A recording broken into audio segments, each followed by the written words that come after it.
নিজের মুখটা আয়নায় দেখছেন মাননীয় মমতা ব্যানার্জি এই যে গ্লাসের ঘরে ঢুকিয়ে দিয়েছেন। এবং আমরা চাই এই সেশনের যে আর কয়েকটা দিন বাকি আছে তার মধ্যে অধ্যক্ষ মহোদয়ের ভূমিকা নিয়ে বিধানসভায় আলোচনা হোক আমাদের অনাস্থা প্রস্তাবে। আমরা এর আগেও দিয়েছিলাম, অধ্যক্ষ মহোদয় উপাধ্যক্ষ মহোদয়কে বিবেচনার জন্য দিয়েছিলেন এবং উপাধ্যক্ষ মহোদয় তার ক্ষমতা প্রয়োগ করে আমাদের অনাস্থা প্রস্তাব বাতিল করেন। আমরা তারপরেও দেখেছি যে কোনো পরিবর্তন মাননীয় অধ্যক্ষের হয়নি এবং তিনি যে কাজগুলো এই সেশনেও করছেন বা সম্প্রতি করছেন এটা শুধুমাত্র একটা দলকে সমর্থন করা নয়, সংবিধানকেও তিনি মানছেন না।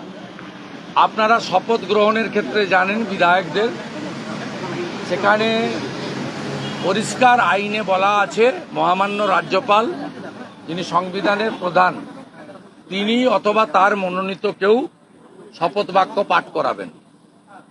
রাজ্যপাল মহোদয় প্রথমে রাজভবনে শপথ বাক্য পাঠ করানোর জন্য আমন্ত্রণ করেন, ইনারা প্রত্যাখ্যান করেন। তখন রাজ্যপাল মহোদয় ডেপুটি স্পিকারকে দায়িত্ব দেন। ডেপুটি স্পিকার হাউসে থাকা সত্ত্বেও অধ্যক্ষ নিজে 2 সদস্যকে শপথ বাক্য পাঠ করান। পরবর্তী ক্ষেত্রে 4 জনের ক্ষেত্রেও রাজ্যপাল মহোদয়ের অনুমোদন ছাড়া শপথ বাক্য পাঠ করিয়ে তিনি সংবিধানকে এবং সংবিধানের যিনি কাস্টোডিয়ান তাকে চ্যালেঞ্জ করে সংবিধানকেই আক্রমণ করেছেন। যিনি সংবিধান মানেন না তার সাংবিধানিক পোস্টে থাকা উচিত নয় বলে আমাদের মনে হয়েছে। আমরা গত 3 বছর শুনেছি, কান ঝালাপালা হয়ে গেছে। এবারেও আমরা দেখছি মন্ত্রীরা এবং শাসক দলের বিধায়করা প্রশ্নোত্তর পর্ব বলুন বা আলোচনায় সব সময় কেন্দ্রীয় সরকার, প্রধানমন্ত্রী এবং বিজেপি শাসিত রাজ্যগুলিকে আক্রমণ করেন। আমরা গুরুত্বপূর্ণ যে বিষয়ে মুলতুবি প্রস্তাব এনেছিলাম একটা হলো কোচবিহার, চাপড়া, আড়িয়াদহ সহ পশ্চিমবাংলায় মহিলাদের উপরে তালিবানি কায়দায় মধ্যযুগীয় বর্বরতা। সেখানে পুলিশ মন্ত্রীর কোনো স্টেটমেন্ট আমরা পেলাম না, সেখানে আলোচনার সুযোগ পেলাম না। অথচ মুখ্যমন্ত্রী একটা অসত্যকে প্রচার করার জন্য কালকে বিধানসভাকে ব্যবহার করলেন এবং কালকে কোশ্চেন অ্যান্ড অ্যান্সার বন্ধ রেখে উনি সকালবেলা ফোন করে বললেন বিমানদা আমি যাচ্ছি, সঙ্গে সঙ্গে বিমানদা প্রশ্নোত্তর পর্ব বন্ধ করে দিলেন। এবং লজ্জার মাথা খেয়ে মাননীয় প্রাক্তন মন্ত্রী একাধিকবার বিধায়ক বিশ্বনাথ চৌধুরী তার প্রয়াণে যেদিন কোনো প্রাক্তন মন্ত্রী, প্রাক্তন সদস্য বা বর্তমান সদস্য মারা যান সেক্ষেত্রে তার পরের ওয়ার্কিং ডেতেই বিধানসভা অবিচুয়ারি করে মুলতবি হয়। যেহেতু কাল সকালবেলা মমতা ব্যানার্জি বলেছেন বিমানদা আমি যাচ্ছি, তাই কালকে অবিচুয়ারি হলো না। আজকে যেহেতু বিরোধী দলনেতা মেনশনে জমা দিয়েছিলেন যে schedule caste, schedule tribe, OBC, EWS এবং ফিজিক্যালি চ্যালেঞ্জ যারা পশ্চিমবঙ্গে হক মানে যারা চাকরিতে সংরক্ষণের হকদার তাদেরকে এই সরকার কন্ট্রাকচুয়াল জবে 100 রোস্টার মানছে না। সম্প্রতি পঞ্চায়েত ও গ্রামোন্নয়ন দপ্তর 6600টা পোস্ট নেবে বলে জেলায় জেলায় সিলেকশন কমিটি করেছে, সেখানেও রিজার্ভেশন দেওয়া হয়নি। এই সরকার ওবিসি নিয়ে এমনিতে আইনি জটিলতা তৈরি করেছে, তাই যতক্ষণ না সেই জট মুক্তি হচ্ছে ততক্ষণ পশ্চিমবাংলায় কোনো নিয়োগ হবে না। এটা একবারে দিনের আলোর মতো পরিষ্কার। সেই কারণে এরা পিছনের দরজা দিয়ে কন্ট্রাকচুয়াল নিচ্ছে। কন্ট্রাকচুয়াল নিতে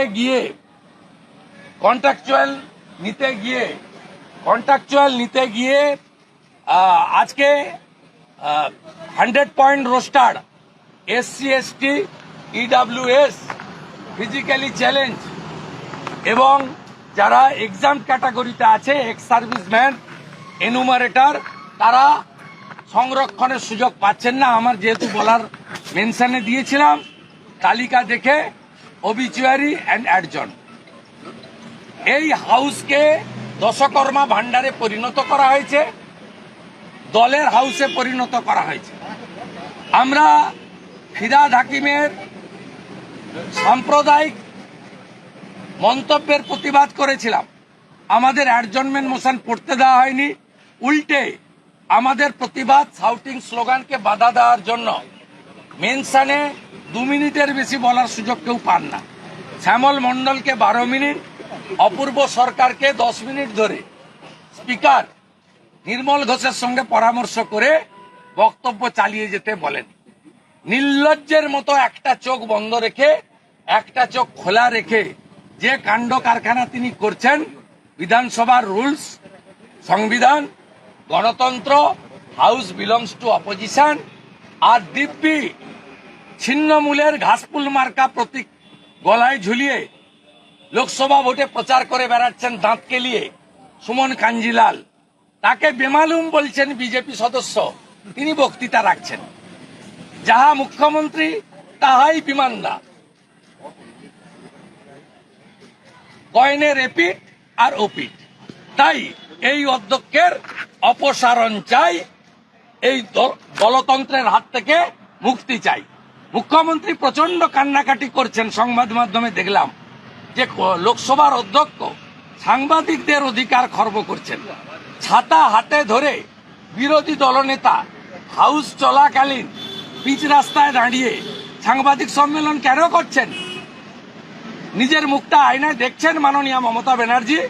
এই যে গ্লাসের ঘরে ঢুকিয়ে দিয়েছেন, এটা কি পিঞ্জরে মে বাঁধায় খাঁচা? আগে নিজের মুখটা আয়নায় দেখুন। আপনার কোন সচিব নবান্নের বিট করা সাংবাদিকদের সঙ্গে কথা বলতে ভয় পায়। আপনি বিধানসভায় সাংবাদিকদের খাঁচার মধ্যে পুরেছেন হাউস চলাকালীন। আমি বাম আমলের বিধায়ক 2006, বুদ্ধবাবু লবিতে ভিতরে হলে বুম নিয়ে ক্যামেরা নিয়ে ঢুকতে দিতেন, শুধু হাউস চলার সময় নয়, হাউস বন্ধের সময়। বুদ্ধবাবু এখনো সুস্থ আছেন, তার কাছ থেকে গিয়ে মমতা ব্যানার্জি একটু পাঠ নিয়ে আসবেন যে বিধানসভাটা কেমন ভাবে চালিয়েছিলেন তিনি। আমাদের ভিডিও ভালো লাগলে লাইক এবং শেয়ার করুন, কমেন্ট সেকশনে গিয়ে জানান আপনাদের মতামত। আরও ভিডিও পেতে আমাদের চ্যানেল সাবস্ক্রাইব করুন এবং প্রতি মুহূর্তে খবরের আপডেট পেতে প্রেস করুন বেল আইকন।